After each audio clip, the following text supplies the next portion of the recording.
நம்ம வீட்ல காளான் கிரேவி செஞ்சோம்னா, பக்கத்து வீட்டுக்காரங்க இன்னைக்கு என்ன உங்க வீட்ல நான்வெஜ் ஸ்பெஷலா கேட்கணும்னா, வதக்கி அரைக்கிற சீக்ரெட் மசாலா பேஸ்ட் ஒண்ணு இருக்கு. அது என்னன்றத தெரிஞ்சுக்கணுமா?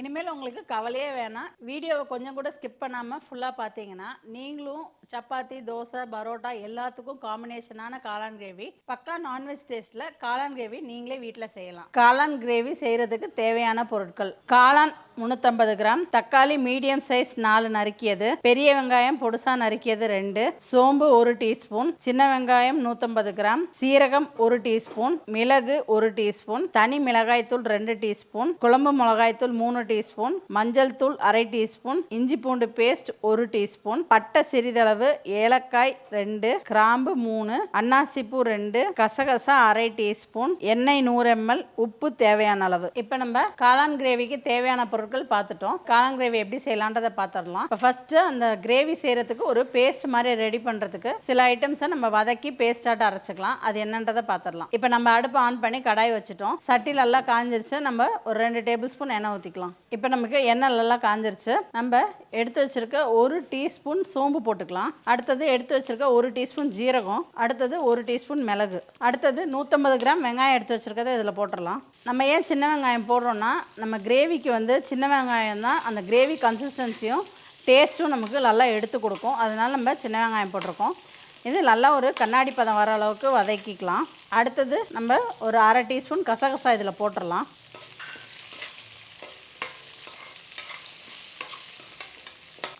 இப்போ நமக்கு வெங்காயம் நல்லா கண்ணாடி பதம் அளவுக்கு வதங்கிருச்சு.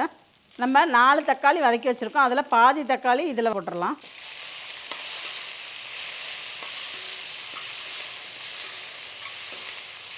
இப்போ நம்ம தக்காளி வதங்குறதுக்கு கொஞ்சோண்டு உப்பு போட்டுடலாம். இதில் உப்பு போட்டோன்னா நமக்கு தக்காளி நல்லா வதங்கி வந்துடும். தக்காளி நல்லா வதங்குச்சுன்னா கிரேவியோட டேஸ்ட் நல்லாயிருக்கும். கிரேவியும் நமக்கு நல்லா க்ரீமியாக கிடைக்கும். தக்காளி நல்லா தோல் பிரிகிற அளவுக்கு வதக்கி எடுத்துக்கலாம். நமக்கு இப்போ தக்காளி நல்லா வதங்கி வந்துருச்சு. நம்ம இப்போ ஆஃப் பண்ணி ஆற வச்சு அரைச்சி எடுத்துடலாம். இதிலெல்லாம் ஆற வச்சுட்டு மிக்சியில் போட்டு நல்லா ஃபைன் பேஸ்ட்டாக அரைச்சி எடுத்துடலாம். வதக்கி வச்சதெல்லாம் நல்லா ஆறிடுச்சு. இது இப்போ மிக்சி ஜாரில் மாற்றி நல்லா ஃபைன் பேஸ்ட்டாக அரைச்சிட்டு வந்துடலாம். இப்போ நம்ம கொஞ்சமாக தண்ணி ஊற்றிட்டு ஃபைன் பேஸ்ட்டாக அரைச்சிட்டு வந்துடலாம். இப்போ நம்ம வதக்கி வச்சதை நல்லா ஆற வச்சுட்டோம். நல்லா ஃபைன் பேஸ்ட்டாக அரைச்சிட்டு வந்துட்டோம். இது நம்ம ரொம்ப நைஸாக இல்லாமல் பரபரப்பாக அரைச்சோன்னா அந்த கிரேவியோட டெக்ஸ்சர் நமக்கு கிடைக்காது. நல்லா நைஸாக அரைச்சோதான் நமக்கு கிரேவி நல்லா இருக்கும். இப்போ நம்ம மஷ்ரூம் கிரேவி எப்படி தாளிக்கலான்றதை பார்த்துடலாம். நம்ம இப்போ அடுப்பு பற்ற வச்சு கடாய் வச்சுட்டோம். ஒரு 100 ml எண்ணெய் ஊற்றிக்கலாம். இப்போ நம்ம எண்ணெய் காஞ்சிருச்சு. நம்ம எடுத்து வச்சுருக்க ஒரு சின்ன துண்டு பட்டை போட்டுடலாம். அடுத்து 3 கிராம்பு, 2 ஏலக்காய், 2 அன்னாசிப்பூ. இப்போ இதெல்லாம் பொரிஞ்சிருச்சு. நம்ம கட் பண்ணி வச்சுருக்க பெரிய வெங்காயம் பொடுசாக கட் பண்ணி வச்சுருக்கதை போட்டுக்கலாம். இப்போ இது பெரிய வெங்காயம் நல்லா ஓரளவுக்கு கோல்டன் ப்ரௌனாக வர அளவுக்கு நம்ம வதக்கிக்கணும். அப்போ தான் கிரேவிக்கு நமக்கு நல்லா டேஸ்ட்டு கொடுக்கும். பெரிய வெங்காயம் நமக்கு ஓரளவுக்கு கோல்டன் ப்ரௌன் ஆகிற அளவுக்கு நம்ம வதக்கிக்கணும். அப்போ தான் கிரேவிக்கு நமக்கு டேஸ்ட்டு நல்லாயிருக்கும். இப்போ நமக்கு வெங்காயம் ஓரளவுக்கு கோல்டன் ப்ரௌனில் வதங்கிருச்சு. நறுக்கி வச்சுருக்க தக்காளியை இப்போ போட்டுடலாம்.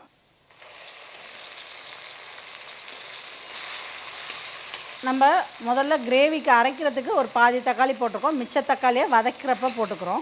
இப்போ நம்ம தக்காளி வதங்குறதுக்கு கொஞ்சம் போல் உப்பு போட்டுக்கலாம். தக்காளியும் நமக்கு நல்லா தோல் பிரிஞ்சு அந்த ஜூசினஸ் வர அளவுக்கு நம்ம வதக்கிக்கணும். இப்போ நமக்கு தக்காளி நல்லா வதங்கிருச்சு. இந்த மாதிரி வதங்கணும். நல்லா தோல்லாம் பிரிஞ்சு வந்து அந்த ஜூஸியாக வர ஸ்டேஜுக்கு நல்லா வதங்கிருச்சு. இப்போ நமக்கு தக்காளி நல்லா வதங்கிருச்சு. இப்போ இந்த ஸ்டேஜில் நம்ம 1 டீஸ்பூன் இஞ்சி பூண்டு பேஸ்ட் போட்டுக்கலாம். இப்போ இஞ்சி பூண்டு பேஸ்ட்டும் ஒரு பச்சை வாடை போகிற அளவுக்கு நம்ம வதக்கிக்கலாம். இப்போ நமக்கு இஞ்சி பூண்டு பேஸ்ட் நல்லா பச்சை வாடை போயிடுச்சு. நம்ம 1/4 டீஸ்பூன் மஞ்சள்தூள் போட்டுக்கலாம். 3 டீஸ்பூன் குழம்பு மிளகாத்தூள் போட்டுக்கிறோம். நம்ம குழம்பு மிளகாத்தூள் ஏன் போடுறோன்னா, இது ஒரு டிஃப்ரெண்ட் டேஸ்ட் கொடுக்கும். கிரேவிக்கு கொஞ்சம் நல்லாயிருக்கும். அப்புறம் தனி மிளகாத்தூள் 2 டீஸ்பூன் போட்டுக்கிறோம். கரம் மசாலா அரை டீஸ்பூன். நம்ம இந்த மசாலாவும் கொஞ்சம் நல்லா பச்சை வாடை போகிற அளவுக்கு வதக்கிக்கலாம். நம்ம இந்த எண்ணெயிலே பச்சை வாடை போகிற அளவுக்கு வதக்குனா தான் நமக்கு கிரேவிக்கு டேஸ்ட் நல்லாயிருக்கும். இப்போ இந்த பச்சை வாடை போயிடுச்சு. நமக்கு இந்த ஸ்டேஜில் நம்ம அரைச்சி வச்ச பேஸ்ட்டை ஊற்றிக்கலாம். இப்போ நம்ம இந்த பேஸ்ட்டும் இந்த மசாலையும் சேர்த்து வதக்கிக்கலாம். இப்போ நம்ம இதில் சோம்பு கசகசெல்லாம் போடுறதுனால இதோட ஃப்ளேவரே நமக்கு ரொம்ப நல்லா இருக்குது. இப்போ இதில் மிக்ஸி அலசின தண்ணி கொஞ்சோண்டு ஊற்றிக்கலாம். இப்போ நம்ம அரைச்சதில் நம்ம பேஸ்டெல்லாம் கொஞ்சம் ஒட்டியிருக்கோம். அதை கொஞ்சோண்டு அலசி நம்ம இதில் ஊற்றிடலாம். இது நல்லா கொதித்து எண்ணெய் பிரிஞ்சு வந்ததுக்கப்புறம் நம்ம காளான் போட்டுக்கலாம். இப்போ நமக்கு இந்த மசாலா நல்லா கொதித்து எண்ணெய் பிரிஞ்சு வர அளவுக்கு கொதிக்கணும். அதுக்கப்புறம் நம்ம காளான் போட்டுக்கலாம். இப்போ நமக்கு கிரேவி நல்லா வெந்து எண்ணெய் பிரிஞ்சு வந்துச்சு. இந்த ஸ்டேஜில் நம்ம காளான் போட்டுக்கலாம். இப்போ காளான் 350 கிராம் நம்ம 2 நறுக்கி வச்சுருக்கோம். அதேமாதிரி காளான் ரொம்ப நேரம் முன்னால் நறுக்கி வச்சிடக்கூடாது. நம்ம செய்ய போகிறதுக்கு ஒரு 10 நிமிஷம் முன்னால் நல்லா மஞ்சத்தூள் உப்பு போட்டு கழுவி எடுத்து 2 நறுக்கி வச்சுக்கணும். அதேமாதிரி ரொம்ப நேரம் தண்ணியில் போட்டாலும் காளான் வந்து தண்ணியில் ஊறின மாதிரி ஆயிரும். இந்த மாதிரி இருக்காது. இப்போ நம்ம இந்த காளானை இதில் போட்டுடலாம்.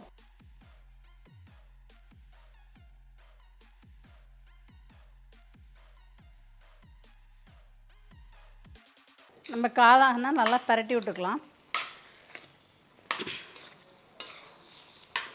காளான் வந்து நம்ம ரொம்ப நேரம் வேக விடக்கூடாது.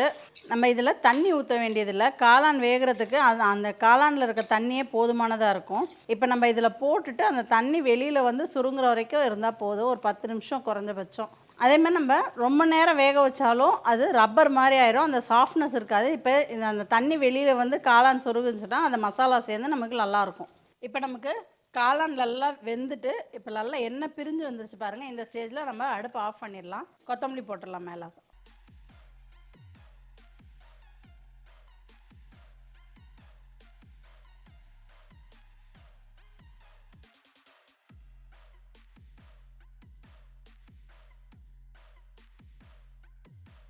இப்போ நமக்கு காரசாரமான காளான் கிரேவி ரெடி ஆயிடுச்சு. இப்போ எப்படி இருக்குன்றதை டேஸ்ட் பண்ணி பார்த்துடலாம். இப்போ நம்ம சப்பாத்தியோட இந்த சூடான கிரேவியை வச்சு டேஸ்ட் பண்ணி பார்த்துடலாம்.